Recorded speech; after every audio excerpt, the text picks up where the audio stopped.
Bapak, Ibu, serta saudara sekalian yang saya kasih dalam Tuhan, berjumpa lagi kita di dalam ibadah GKRI PNIL pada hari ini. Bersyukur oleh karena selama 1 minggu yang silam Tuhan sudah memberkati kita, Tuhan sudah memimpin kita baik dalam tugas dan pekerjaan, dalam keluarga, dalam berbagai aktivitas kita. Dan saya adalah Pendeta Gani Kalangit dari GKRI Diaspora Basilia di Kemayoran. Boleh bersyukur pada hari ini, boleh menyampaikan firman Tuhan, dan kiranya kita boleh bersama-sama beribadah, memuji, membesarkan nama Tuhan. Dan marilah kita bersama-sama masukinya di dalam khotbah dan salam. Pertolongan kita adalah di dalam nama Allah yang menciptakan langit dan bumi, dan di dalam anaknya Tuhan kita Yesus Kristus, dan di dalam pertolongan Roh Kudus. Amin. Bapak Ibu sekalian, Shalom. saya percaya di pagi hari ini semua yang ada di rumah bersukacita karena kita akan beribadah kepada Tuhan. Mari Bapak Ibu sekalian, kita siapkan hati kita untuk masuk ke hadirat Tuhan. Kita memuji, memuliakan Tuhan. Kita mau meninggikan nama Tuhan. Kita angkat sebuah pujian, Yesus terlebih besar.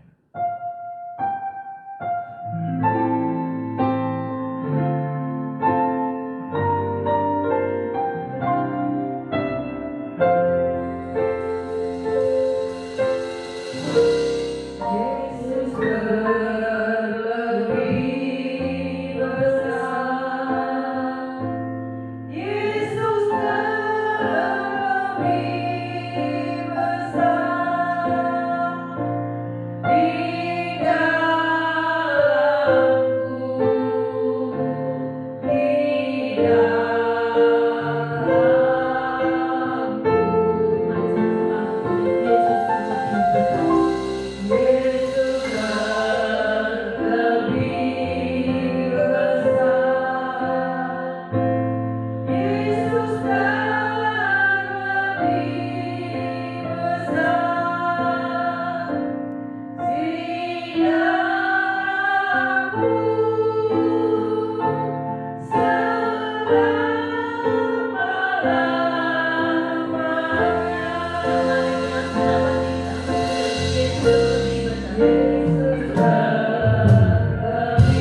Yesus, di pagi hari ini ya Tuhan, kami mau menghadap hadirat-Mu ya Bapa dengan penuh rasa ucapan syukur ya Tuhan. Kami memuji memuliakan nama-Mu ya Bapa.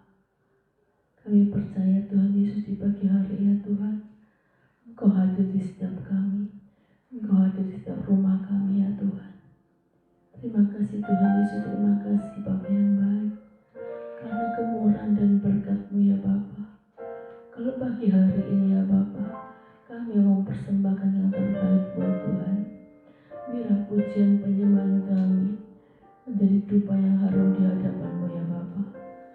Dan kami percaya Tuhan di pagi hari ini Engkau bertata di atas pujian dan penyembahan kami ya Bapa. Terima kasih Tuhan Yesus.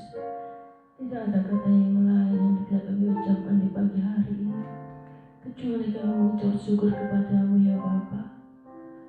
Terima kasih Tuhan Yesus, terima kasih Bapa Surgawi.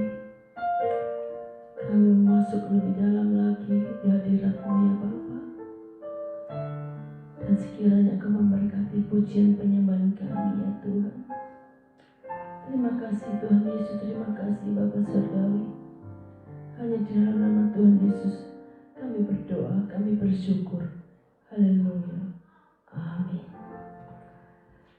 Kita akan tetap memuji Tuhan dengan bersukacita. Kita angkat pujian Allah itu baik, sungguh baik bagiku. Bagiku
tundukkan kepala.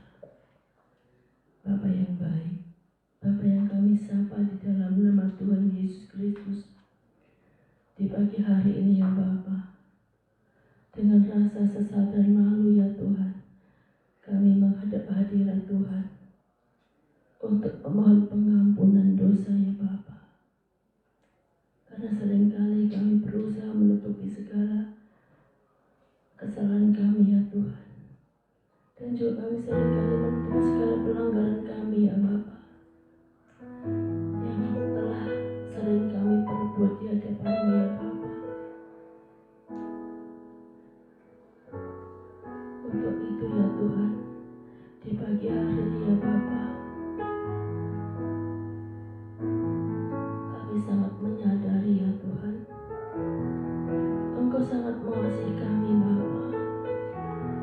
Namun kerap kali kami tidak mengasihi Engkau Bapa. Kadang kami lari dari hadirat-Mu ya Bapa, karena kesibukan kami. Kami tidak menjadi pelaku firman-Mu ya Bapa.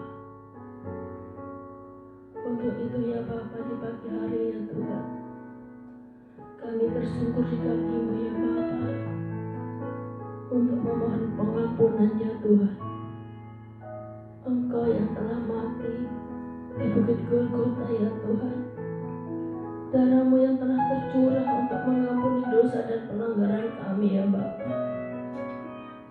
Untuk itu ya Tuhan, kami mohon pengampunan-Mu ya Bapa. Kami mohon ampun Bapa. Kami mohon ampun Tuhan. Ajar kami untuk tidak mengulangi kesalahan lagi ya Tuhan. Ajar kami untuk berjalan seturut dengan kehendak-Mu ya Bapa. Terima kasih Tuhan Yesus, terima kasih Bapa Surgawi untuk pengampunan yang Engkau telah berikan kepada kami ya Bapa. Hanya di dalam nama Tuhan Yesus kami mohon ampun. Haleluya. Amin. Bapak Ibu yang terkasih dalam Tuhan, berita pengampunan dosa yang terambil dari 1 Petrus 2 ayatnya yang ke-24, saya akan membacakan buat Bapak Ibu sekalian. Demikian firman Tuhan. Ia sendiri telah memikul dosa kita di dalam tubuhnya di kayu salib, supaya kita yang telah mati terhadap dosa hidup untuk kebenaran. Oleh bilur-bilurnya kamu telah sembuh. Mari kita angkat pujian karena salib-Mu.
dan saudara sekalian. Sambil memberikan persembahan, mari kita angkat pujian Betapa Hatiku Berterima Kasih.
Sungguh kami bersyukur di pagi hari ini ya Bapak. Kalau Tuhan masih memberikan kesempatan kepada kami untuk kami memberikan persembahan yang terbaik buat Tuhan. Kiranya Tuhan Yesus memberkati tangan-tangan yang sudah memberi persembahan ya Bapak. Tuhan berkati pekerjaan dan usaha kami ya Bapak. Dan kami percaya Tuhan, lihat persembahan ini kerajaan boleh dilebarkan, kerajaan boleh diluruskan, lihat gereja kami pendiri ini ya Bapak. Terima kasih Tuhan Yesus, terima kasih Bapak Surgawi. Hanya dalam nama Tuhan Yesus kami sudah siap, sudah memberi. Haleluya, amin.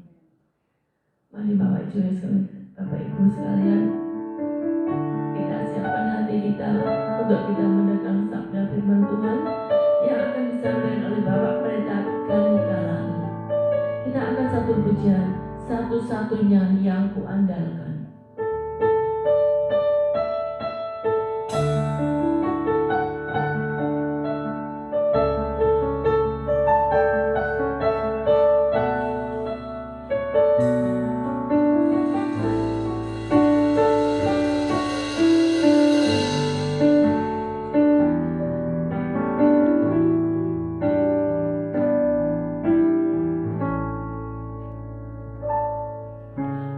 God.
Bapak Ibu serta saudara sekalian, jemaat GKRI Nil yang boleh kita bersama-sama beribadah, dan terima kasih juga untuk para majelis yang boleh memberikan kesempatan bagi saya, serta juga untuk seluruh jemaat, dan selamat juga bergabung di dalam GKRI yang di dalamnya kita boleh bersukacita memuji membesarkan nama Tuhan. Dan sebelum ibadah dimulai, kita akan bersama-sama berdoa terlebih dahulu. Bapa di dalam sorga, kami bersyukur oleh karena pada pagi hari ini kami boleh bersama-sama berhimpun memuji membesarkan nama-Mu, dan kami akan mendengarkan firman Allah, firman yang hidup, firman yang menguatkan. Pakailah hamba-Mu yang tidak ada apa-apanya ini ya Tuhan, sembunyikan jauh di belakang salib-Mu, agar firman Allah boleh dibentangkan dan nama Tuhan Yesus boleh dipuji-puji dan dipermuliakan. Terpujilah nama-Mu ya Bapa. Di dalam nama Tuhan Yesus kami berdoa, bersyukur kepada Bapa di surga. Haleluya. Amin. Pembacaan firman Tuhan pada pagi hari ini terambil dari kitab Keluaran pasal 2 ayat 11 sampai ayat yang ke-25, berbunyi demikian. Pada waktu itu ketika Musa telah dewasa, ia keluar mendapatkan saudara-saudaranya untuk melihat kerja paksa mereka. Lalu dilihatnya lah seorang Mesir memukul seorang Ibrani, seorang dari saudara-saudaranya itu. Ketika ia menoleh ke sana kemari dan ketika dilihatnya tidak ada orang, dibunuhnya lah orang Mesir itu dan disembunyikan mayatnya di dalam pasir. Ketika keesokan harinya ia keluar lagi, didapatinya dua orang Ibrani tengah berkelahi. Ia bertanya kepada yang bersalah itu, "Mengapa engkau pukul temanmu?" Tetapi jawabnya, "Siapakah yang mengangkat engkau menjadi pemimpin atas dan hakim atas kami? Apakah engkau bermaksud membunuh aku sama seperti engkau telah membunuh orang Mesir itu?" Musa menjadi takut, sebab pikirnya tentulah perkara itu telah ketahuan. Ketika Firaun mendengar tentang perkara itu, dicarinya ikhtiar untuk membunuh Musa. Tetapi Musa melarikan diri dari hadapan Firaun dan tiba di tanah Midian. Lalu ia duduk-duduk di tepi sebuah sumur. Adapun imam di Midian itu mempunyai 7 anak perempuan. Mereka datang menimba air dan mengisi palungan untuk memberi minum kambing domba ayahnya. Maka datanglah gembala-gembala yang mengusir mereka. Lalu Musa bangkit menolong mereka dan memberi minum kambing domba mereka. Ketika mereka sampai kepada Rahuel ayah mereka, berkatalah ia, "Mengapa selekas itu kamu pulang hari ini?" Jawab mereka, "Seorang Mesir menolong kami terhadap gembala-gembala, bahkan ia menimba air banyak-banyak untuk kami dan memberi minum kambing domba." Ia berkata kepada anak-anaknya, "Di manakah ia? Mengapakah kamu tinggalkan orang itu? Panggillah dia makan." Musa bersedia tinggal di rumah itu. Lalu diberikanlah Rahuel Sipora anaknya kepada Musa. Perempuan itu melahirkan seorang anak laki-laki, maka Musa menamainya Gersom. Sebab katanya, "Aku telah menjadi seorang pendatang di negeri asing." Lama sesudah itu matilah Raja Mesir, tetapi orang Israel masih mengeluh karena perbudakan. Dan mereka berseru-seru sehingga teriak mereka minta tolong karena perbudakan itu sampai kepada Allah.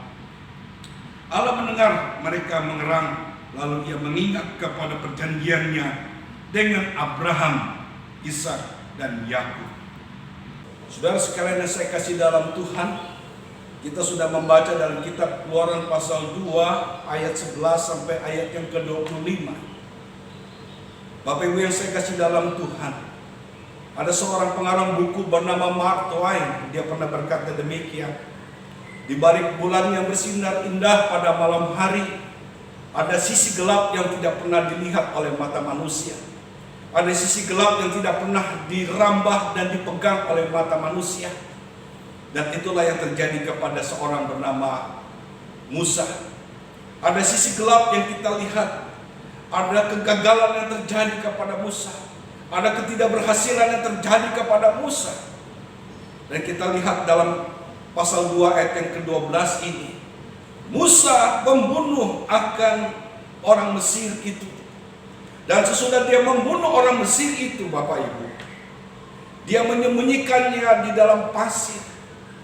Dan sesudah dia menyembunyikan dalam pasir, lalu ketahuanlah orang-orang Mesir.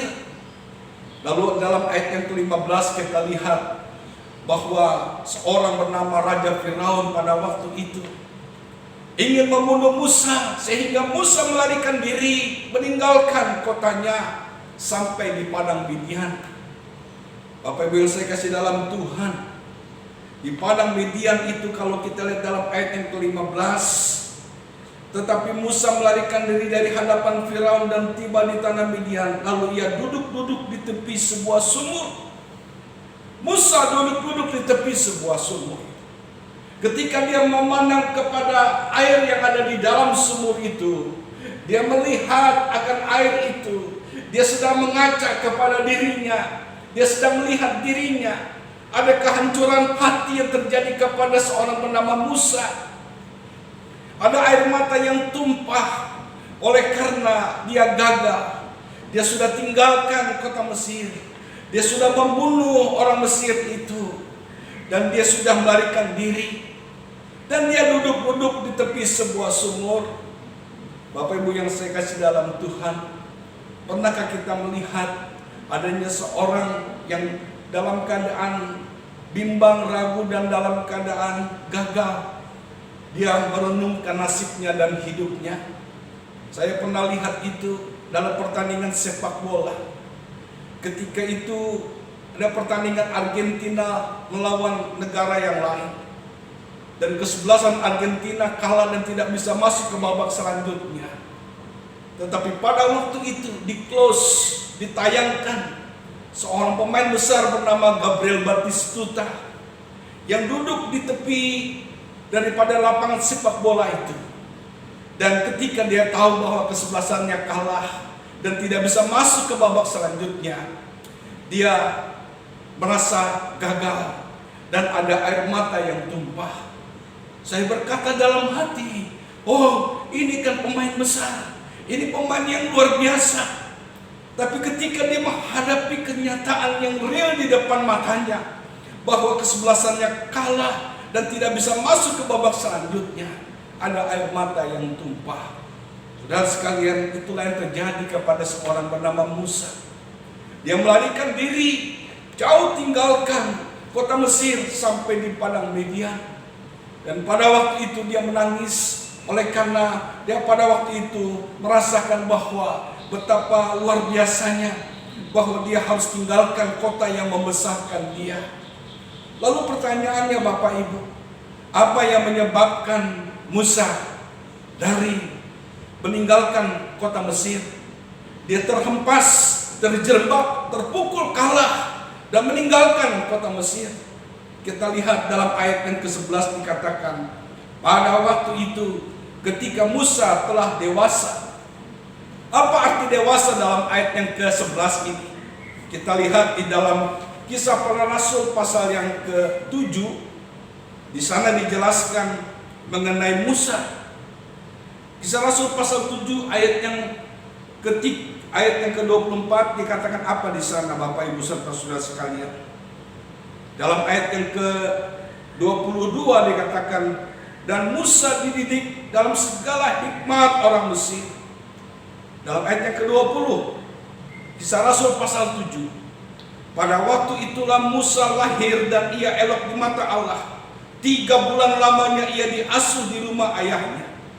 Lalu ia dibuang. Ada bayi yang dibuang. Jadi bayi yang dibuang bukan hanya terjadi sekarang ini Bapak Ibu.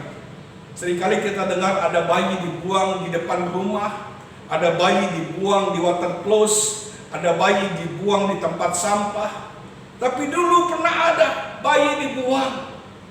Dan pada waktu itu, bayi itu dibuang di sungai Nil. Dan pada waktu itu juga Bapak Ibu yang saya kasih dalam Tuhan, seorang putri Firaun memungutnya dalam ayat yang ke-21. Dan sesudah dipungutnya, maka diasuhnya, dijadikannya anak. Jadi Musa diasuh, diadopsi oleh ibu angkatnya yaitu putri Firaun tersebut. luar biasa yang kita lihat dalam firman-Nya, Bapak Ibu saudara-saudara sekalian. Dan sesudah dia diasuh, dibimbing, dipungutnya, maka dalam ayat yang ke-22 Musa dididik dalam segala hikmat orang Mesir. Dalam pasal 7 dari Kisah Rasul pasal 7 ayat yang ke-22, Musa masuk di Universitas di Mesir. Dia dididik di sana, dia belajar di sana, dia mendapatkan pendidikan di sana. Pendidikan bukan hanya pendidikan dari segi kesehatan, tapi juga dia menguasai akan segala ilmu yang ada di kota Mesir pada waktu itu. Sehingga ketika dia lulus, sehingga ketika dia sudah mengerti dan memahami akan huruf-huruf burung pelikan, huruf-huruf aksara Mesir, huruf-huruf daripada bangsa Yahudi pada waktu itu, tuliskan 5 kitab, yaitu Kejadian, Keluaran, Imamat, Bilangan, Ulangan. Mengapa? Karena dia mendapatkan ilmu pengetahuan yang ada di kota Mesir. Tetapi apa terjadi dalam ayat yang ke-23? Ketika Musa berumur 40 tahun, inilah arti dewasa. Dewasa artinya life begin 40. Hidup dimulai pada waktu umur 40 tahun. Bisa 40 tahun, bisa di bawah 40 tahun. Artinya saudara sekalian, kalau di usia 40 tahun kita tidak hati-hati seperti Musa ini, kita bisa terjerembab, kita bisa terpukul kalah, bisa kita mengalami hidup di dalamnya kita terhempas. Oleh karena apa? Oleh karena di usia itu kita mengandalkan kepada hikmat manusia, kepada kepandaian kita, kepada keberadaan kita, kepada apa yang kita miliki dalam dunia ini. Dan itu yang terjadi kepada Musa, sehingga di usia 40 tahun Bapak Ibu, di usia dewasa, dia pada waktu itu terhempas, terpukul kalah. Bapak Ibu yang saya kasih dalam Tuhan, kita kembali lagi melihat dalam kitab Keluaran pasal 2 ayat yang ke-11 itu.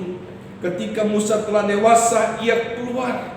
Dan akhirnya dia tidak tahan melihat orang Mesir memukul orang Ibrani. Dia tidak tahan melihat bangsanya selama 400 tahun menjadi budak pada waktu itu. Dan dia dalam ayat yang ke-12 menoleh ke sana kemari dan tidak dilihatnya orang, lalu dibunuhnya orang Mesir itu. Mengapa dia bisa membunuh? Karena Musa sudah belajar cara membunuh yang efektif dan efisien. Dia sudah membunuh, dia tahu cara membunuh yang hebat, yang luar biasa. Saudara sekalian saya kasih dalam Tuhan, ketika keesokan harinya ia keluar, didapatinya 2 orang Ibrani tengah berkelahi. Lalu ia bertanya kepada yang seorang itu, mengapa engkau pukul temanmu? Dan apa yang Alkitab katakan? Tapi jawabnya, siapakah yang mengangkat engkau menjadi pemimpin dan hakim atas kami? Apakah engkau bermaksud membunuh aku sama seperti engkau telah membunuh orang Mesir itu? Musa menjadi takut, sebab pikirnya tentulah perkara itu telah ketahuan. Bapak Ibu yang saya kasih dalam Tuhan, kita lihat dalam ayat ini bahwa Musa pada waktu itu dia sedang menghadapi akan pembunuhan. Dan ketika dia bunuh orang Mesir itu, disembunyikannya di dalam pasir. Dan Alkitab berkata bahwa sesudah dibunuh, dimasukkannya mayat itu di dalam pasir. Bapak Ibu yang saya kasih dalam Tuhan, Musa tahu cara membunuh. Dia belajar cara membunuh, tetapi dia tidak tahu cara memakamkan orang. Bapak Ibu yang saya kasih dalam Tuhan, seringkali dalam hidup kita menemukan adanya orang yang pada satu sisi memiliki kelebihan, tetapi pada sisi yang lain dia memiliki kelemahan. Musa dia tahu cara membunuh, dia punya 1001 macam cara membunuh yang efektif dan efisien, tetapi dia tidak tahu cara memakamkan orang. Jadi ketika dibunuh orang itu, digalilah pasir, dimasukkan mayat itu di dalam pasir. Mungkin orang Mesir pada waktu itu hidungnya tinggi-tinggi, sehingga hidungnya ada yang keluar dari pasir, atau mungkin kakinya ada yang keluar dari pasir, ataupun mungkin ada tangannya yang keluar dari pasir. Tetapi Alkitab berkata bahwa sehebat-hebatnya Musa coba sembunyikan mayat itu, toh tetap ada CCTV dari Allah yang melihat apa yang dibuat oleh Musa. Sehebat-hebatnya orang mencoba menyembunyikan dosa, maka apa yang terjadi? Tuhan tetap lihat, Tuhan tetap perhatikan, dan itulah yang terjadi kepada Musa, Bapak Ibu serta saudara sekalian. Dan Alkitab berkata kepada kita juga bahwa sesudah Musa melakukan hal tersebut, gegerlah kota Mesir, paniklah kota Mesir, dan gegap gempitalah kota Mesir. Sehingga Alkitab berkata dalam ayat yang ke-15, Raja Firaun pun ingin membunuh Musa. Luar biasa. Headline news terjadi. Headline news Metro TV daripada Mesir memberitahukan pembunuhnya Musa. Juga pos kota daripada Mesir memberitahukan pembunuhnya Musa. Musa diberitahukan menjadi pembunuh berdarah dingin yang pada waktu itu disiarkan oleh seluruh kota Mesir. Dan sehingga Raja Firaun pun turun tangan untuk membunuh Musa. Dan akhirnya Musa melarikan diri jauh meninggalkan kota Mesir sampai di padang Midian. Bapak Ibu serta saudara sekalian, ada 3 pelajaran yang kita lihat dari ayat 11 sampai ayat yang ke-15 ini. Yang pertama, dalam kehidupan kita sebagai orang percaya, mungkin kita mengalami kegagalan dalam kehidupan ini. Seperti Musa yang pada waktu itu merasakan kegagalan, dia terhempas, terpukul kalah, dia harus terjerembab, dia harus meninggalkan kota Mesir karena dia membunuh orang Mesir pada waktu itu.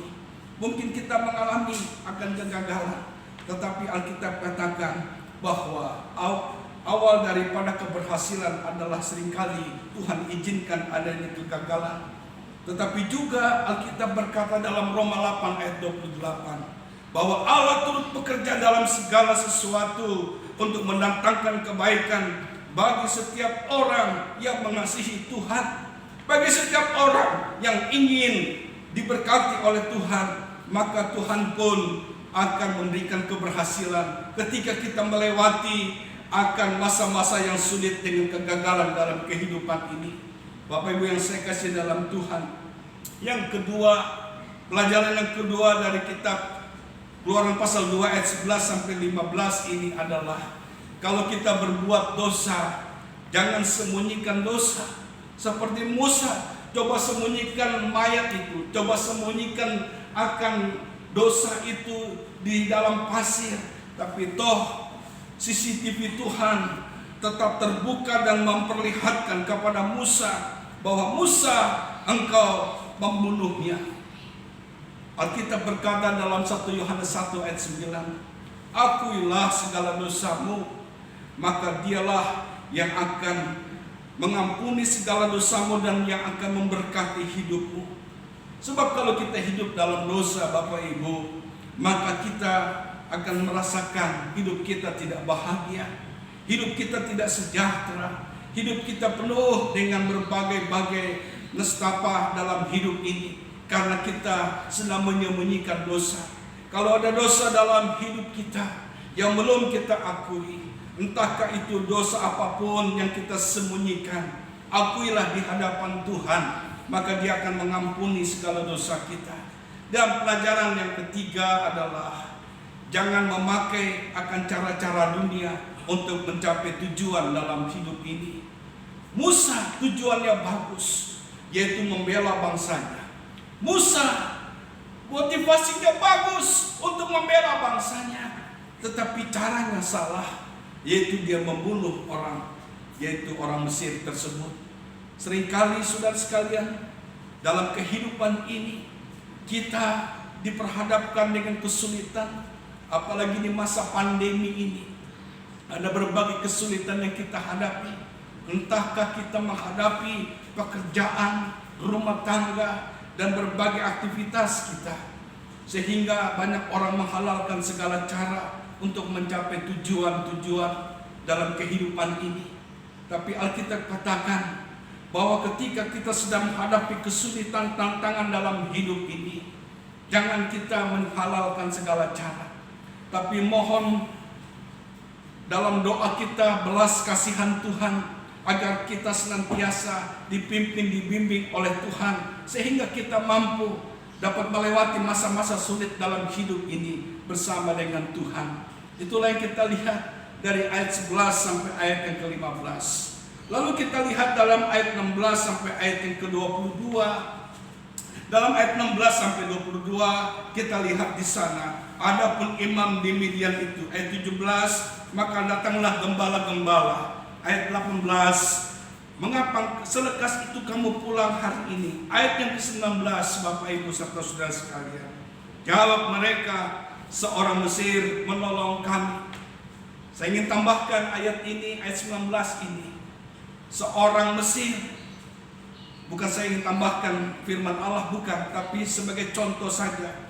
Seorang Mesir, saya ingin tambahkan, yaitu seorang pangeran Mesir, seorang putra mahkota Mesir, seorang pewaris tahta kerajaan Mesir menolong kami. Jadi Musa, Bapak Ibu, ada di padang Midian selama 40 tahun. Dari 0 sampai 40 Musa ada di Mesir. Dari 40 sampai 80 Musa ada di padang Midian. Dan perhatikan baik-baik, ada 3 status yang dimiliki oleh Musa.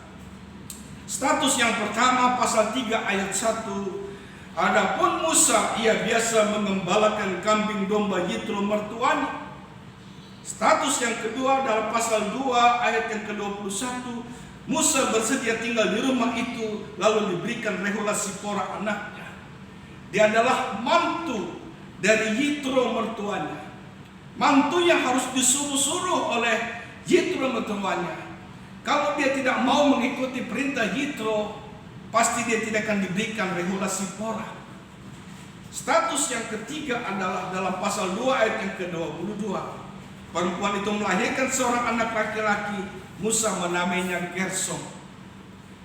Status yang ketiga, ayah dari seorang anak bernama Gersom. Perhatikan baik-baik Bapak Ibu serta saudara sekalian. Dari seorang putra mahkota, dari seorang pewaris tahta kerajaan Mesir, turun sampai kepada titik nol, yaitu dia hanyalah sebagai penggembala kambing domba. Saudara sekalian, bagaimana perasaan saudara kalau misalnya suatu saat dari seorang yang vice president di sebuah perusahaan tiba-tiba hanya sebagai seorang penarik bajai di sebuah tempat? Rasanya bagaimana? Dan itulah yang terjadi kepada Musa. Dan itulah yang terjadi kepada Tuhan Yesus. Dari tempat yang maha tinggi, yaitu di kerajaan sorga, turun sampai kepada titik nol. Di dalam Filipi pasal 2, dia hanyalah sebagai hamba yang mati di atas kayu salib, hamba yang bersedia korbankan dirinya sebagai anak domba Allah bagi dunia, bagi saudara dan saya. Dan itulah terjadi kepada Musa, Bapak Ibu serta saudara sekalian. Seorang putra mahkota.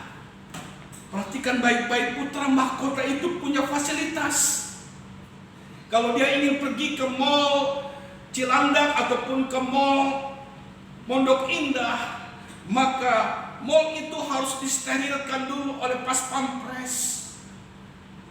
Ada orang-orang tertentu yang harus mensterilkan daerah itu. Baru sesudah itu putra mahkota datang dan duduk di sana. Kalau dia ingin berkata kepada pelayannya, "Hei pelayan, saya ingin makan," maka dalam waktu singkat capcay puyung hai maupun juga kambing guling dan lain sebagainya tersedia, karena dia putra mahkota. Ada fasilitas yang diberikan oleh negara kepada dia. Tetapi dalam waktu singkat Alkitab katakan semuanya hilang lenyap, oleh karena Musa hanyalah penggembala kambing domba yang hanya ditemani oleh jangkrik, ditemani oleh kambing domba, Dan itu melewati waktu 40 tahun Bapak Ibu. Perhatikan baik-baik. 40 tahun dia ada di padang Midian. Di sebuah padang yang tandus gersang yang hanya ditemani oleh kambing dan domba. 40 tahun. Bapak Ibu serta saudara sekalian. Luar biasa. Tetapi juga Bapak Ibu, ketika dia ada di padang Midian, dia digoda untuk kembali ke Mesir. Dan itu ada di dalam kitab Ibrani pasal 11 ayat yang ke-24 berkata demikian. Karena iman maka Musa setelah dewasa menolak disebut anak putri Firaun, karena ia lebih suka menderita sengsara dengan umat Allah daripada untuk sementara menikmati kesenangan dari dosa. Ia menganggap penghinaan karena Kristus sebagai kekayaan yang lebih besar dari semua harta Mesir. Sebab pandangannya ia arahkan kepada apa Bapak Ibu? Kepada upah. Ibrani pasal 11 ayat yang ke-24 sampai 26. Saudara sekalian, Musa mengarahkan diri kepada upah, kepada berkat, kepada pahala, kepada mahkota yang Allah akan berikan kepadanya. Luar biasa kita lihat dalam firman Tuhan ini.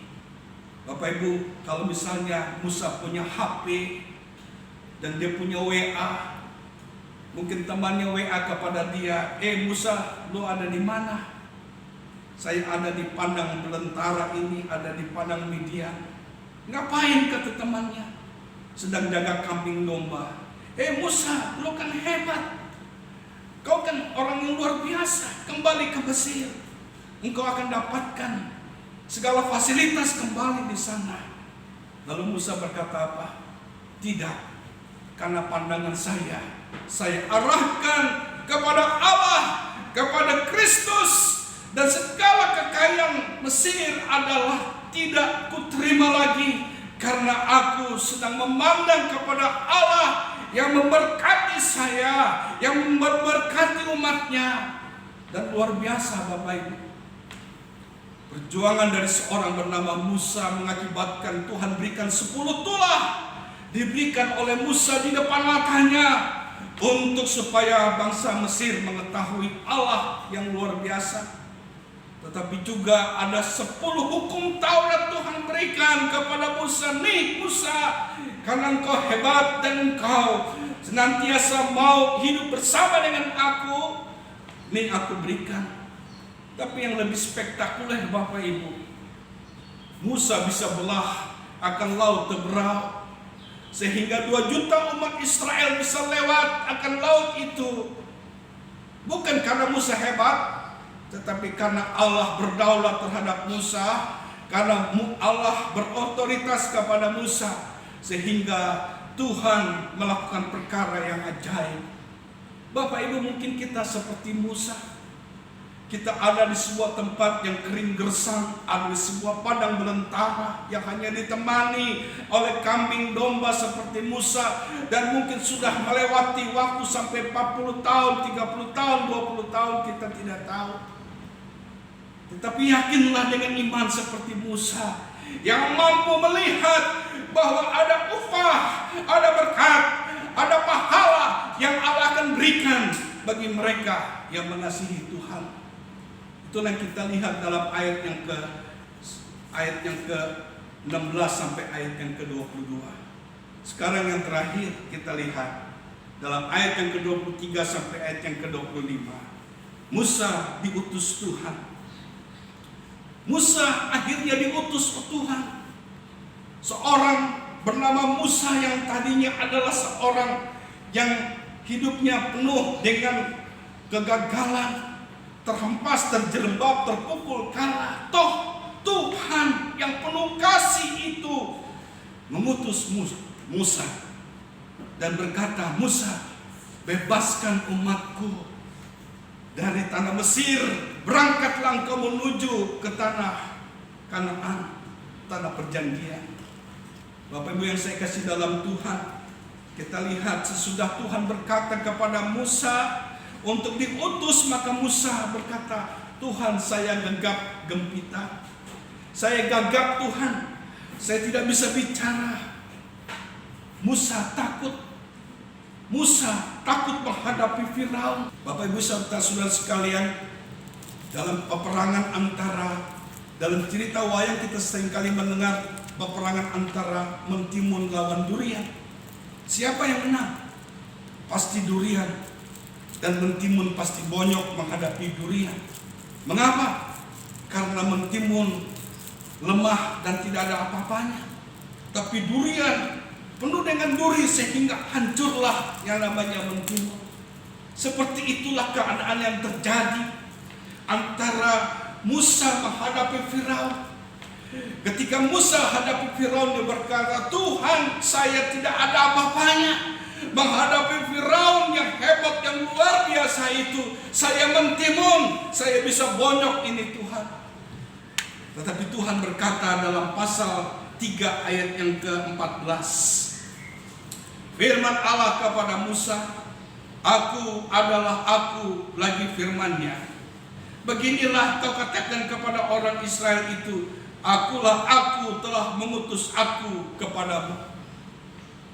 Tuhan berkata kepada Musa, Aku adalah aku. Ada 3 arti aku adalah aku. Yang pertama, dia adalah Allah yang tidak berubah dulu, sekarang, sampai selama-lamanya. Yang kedua, dia adalah Allah yang tidak terbatas dulu, sekarang, sampai selama-lamanya. Dan yang ketiga, dia adalah Allah yang kekal dulu, sekarang, sampai selama-lamanya.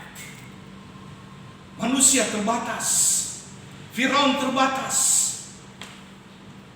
Manusia kalau tidak ada udara, tidak ada oksigen, pasti mati. Tapi Allah kita tanpa oksigen, tanpa udara sekalipun, dia tetap hidup. Karena dialah pencipta dunia ini. Dan Alkitab berkata, Aku adalah aku. Dan Alkitab ingin ingatkan dalam ayat ini, Hei Musa, walaupun engkau adalah mentimun, bisa bonyok menghadapi akan Firaun seperti durian, tapi di hadapanku Firaun itu tidak ada apa-apanya. Firaun itu hanyalah seperti mentimun, akulah duriannya. Aku akan memberikan kemenangan kepadamu Musa, karena aku adalah aku. Saudara sekalian, dalam kehidupan kita sebagai orang percaya, seringkali kita menghadapi seperti Musa. Kita gegap, kita tidak mampu menghadapi dunia ini. Mungkin kita menghadapi sakit penyakit, kita menghadapi akan pekerjaan yang sulit dan berat dalam hidup kita. Kita menghadapi keluarga yang mungkin saat ini sedang dalam keadaan tidak memiliki harapan. Tetapi Alkitab berkata, Aku adalah aku. Allah yang memanggil kita adalah Allah yang setia, Allah yang siap memberkati kita, dan Allah yang siap berkata bahwa engkau berharga di mataku, dan aku akan melakukan perkara-perkara yang ajaib di hadapanmu, karena aku adalah aku. Saudara sekalian, dalam kehidupan kita, mari kita serahkan segala masalah dan pergumulan kita hadapi kepada Tuhan, karena Tuhanlah yang mampu menyelesaikan segala masalah dan pergumulan yang kita hadapi. Amin. Mari kita berdoa. Bapa di dalam surga, terima kasih oleh karena pada pagi hari ini kami boleh merenungkan firman-Mu untuk gereja GKRI Peniel yang ada di Tangerang. Tuhan, berkatilah akan bangsa dan negara kami, Republik Indonesia yang kami cintai ini, di dalam menghadapi pandemi yang sampai saat ini terus ada. Kami percaya ada maksud dan rencana-Mu di dalam semuanya ini, agar kami tetap merendahkan diri di hadapan Tuhan dan percaya kepada kuasa dan pertolongan Tuhan, agar kami tetap mengandalkan Tuhan dalam hidup kami. Terima kasih Bapa dalam surga. Berkati juga jemaat GKRI Peniel, supaya mereka terus bertekun di dalam Tuhan dan senantiasa mencari hadirat Tuhan. Memberkati juga gereja-gereja Tuhan yang ada di Jakarta, di Tangerang, di berbagai tempat, agar kami terus mengumandangkan akan kasih Tuhan, kasih Kristus yang sudah rela mati bagi kami, menebus dosa-dosa kami. Terpuji-puji namamu ya Bapa. Di dalam nama Tuhan Yesus kami berdoa, bersyukur kepada Bapa di surga. Haleluya. Amin.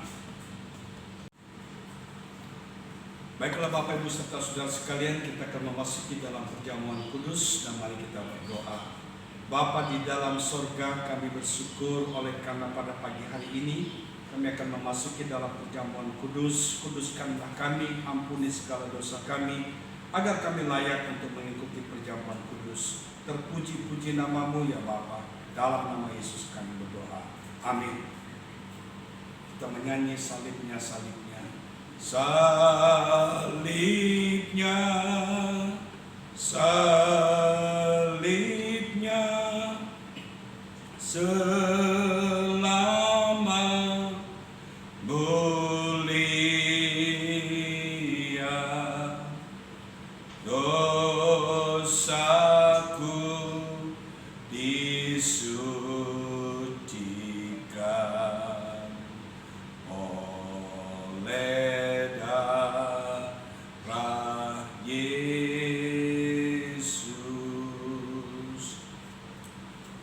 Mari kita mengangkat akan roti di tangan kanan kita, kita angkat tinggi di atas kepala kita dan dengarkanlah firman Tuhan.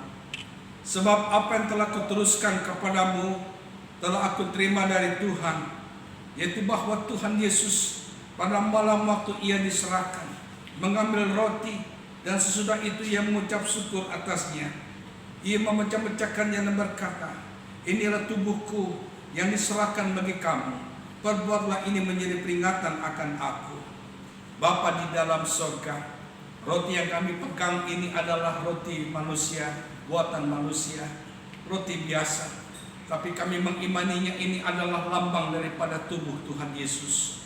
Tubuh yang pernah ditombak, tubuh yang pernah dimahkotai berduri, tubuh yang pernah ditinju, dipukul, diludahi. Engkau terima semuanya itu, supaya kami orang-orang berdosa ini boleh diampuni oleh Tuhan, boleh disucikan oleh Tuhan, dan mendapatkan belas kasihan Tuhan. Terima kasih Bapa. Di dalam nama Yesus kami akan memasuki perjamuan kudus ini dan akan memakan roti bersama-sama. Mari kita makan bersama-sama dalam nama Tuhan Yesus.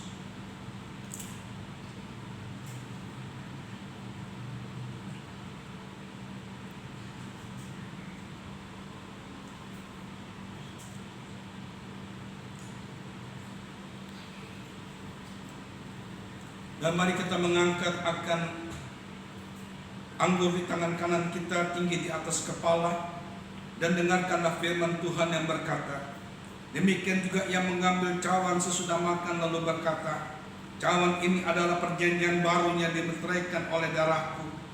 Perbuatlah ini setiap kali kamu minumnya menjadi peringatan akan aku. Bapa dalam surga, anggur yang kami pegang ini adalah buatan manusia, tapi kami mengimaninya ini adalah lambang daripada darah Kristus. Darah yang harus tertumpah untuk mengampuni segala dosa kami. Dosa kami yang merah seperti kerbisi menjadi putih seperti salju. Terima kasih Bapa dalam surga. Bukan hanya Engkau menyelamatkan kami, tapi oleh bilur-bilur darah Tuhan Yesus menyembuhkan segala sakit penyakit kami. Terpujilah namamu, dan kami akan meminumnya bersama-sama dalam nama Tuhan Yesus.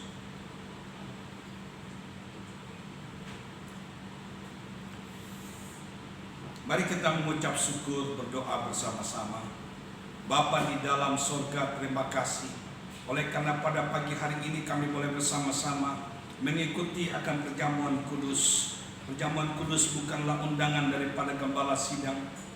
Perjamuan kudus bukanlah undangan daripada majelis maupun gereja, tapi undangan perjamuan kudus adalah daripada Tuhan Yesus sendiri, supaya kami boleh mengingat bagaimana penderitaan Kristus di atas kayu salib menebus dosa-dosa kami, melepaskan kami daripada perhambaan dosa, dan memberkati hidup kami.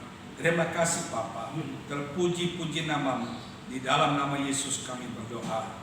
Amin. Bersama gereja-gereja segala apa di seluruh muka bumi, marilah kita mengucapkan pengakuan iman rasuli. Aku percaya kepada Allah, Bapa yang Maha Kuasa, Khalik langit dan bumi, dan kepada Yesus Kristus anaknya yang tunggal Tuhan kita, yang dikandung daripada Roh Kudus, lahir dari anak darah Maria, yang menderita di bawah pemerintahan Pontius Pilatus, disalibkan, mati dan dikuburkan, turun ke dalam kerajaan maut. Pada hari yang ketiga bangkit pula dari antara orang mati, naik ke surga, duduk di sebelah kanan Allah, Bapa yang Maha Kuasa, dan akan datang dari sana untuk menghakimi orang yang hidup dan yang mati.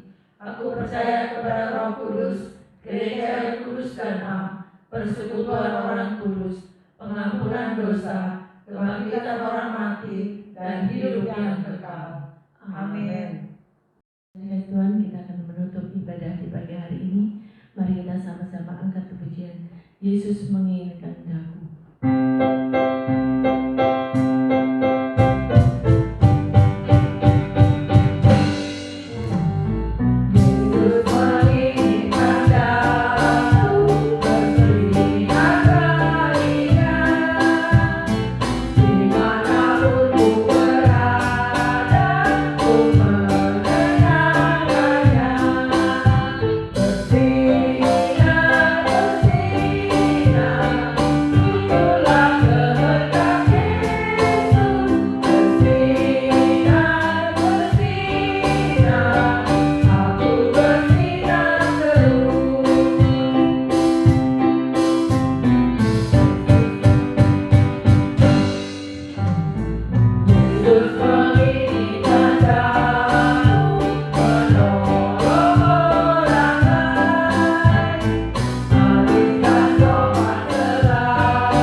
Arahkanlah hati dan hidupmu, jemaat Tuhan, milik Tuhan, kepunyaan Tuhan, dan terimalah berkat yang datang daripada Tuhan.